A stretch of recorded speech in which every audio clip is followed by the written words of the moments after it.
ദിലീപി, polling ശതമാനവുമായി ബന്ധപ്പെട്ട് വലിയ കണക്കുകൂട്ടലുകൾ സാധാരണ മുന്നണികളും സ്ഥാനാർത്ഥികളൊക്കെ നടത്താറുണ്ട്. ഇവിടെ ഇപ്പോൾ പോളിംഗ് ശതമാനം ഉയരുന്നതിൽ വട്ടിയൂർക്കാവിലെ LDF സ്ഥാനാർത്ഥിക്ക് ചിലത് പറയാനുണ്ട്.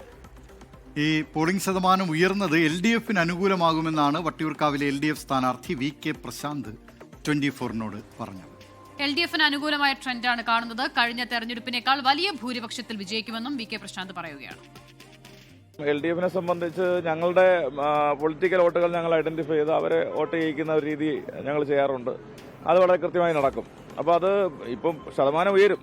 കാരണം അത് SIRന് ശേഷം നടക്കുന്ന ആദ്യത്തെ തെരഞ്ഞെടുപ്പാണല്ലോ. അപ്പോൾ അതിൽ ഏതാണ്ട് 40,000 വോട്ട് വരെ വട്ടിയൂർക്കാവിൽ തന്നെ ഒഴിവായിരിക്കുന്ന ഘട്ടമാണ്. മരണപ്പെട്ടവരും സ്ഥലത്തില്ലാത്തവരും അങ്ങനെയുള്ള ആളുകളും പിന്നെ SIR ഫോറം കൊടുക്കാത്തത് കൊണ്ട് ഒഴിവായ ആളുകളുമുണ്ട്.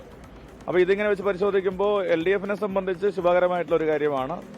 ഞങ്ങൾ കണക്കുകൂട്ടിയ വോട്ടുകളെല്ലാം തന്നെ ഇതിനോടകം പോളിംഗ് ബൂത്തിലേക്ക് എത്തുന്നുണ്ട്.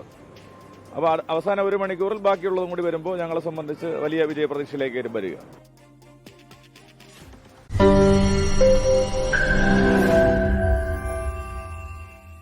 ലോകത്തെവിടെയായാലും ഏത് സമയത്തും 24 വാർത്തകളും ഓഗ്മെന്റഡ് റിയാലിറ്റി പാക്കേജുകളും എക്സ്പ്ലെയിനറുകളും വിശദമായി കാണാൻ ഞങ്ങളുടെ YouTube ചാനൽ നിങ്ങൾക്ക് സബ്സ്ക്രൈബ് ചെയ്യാം.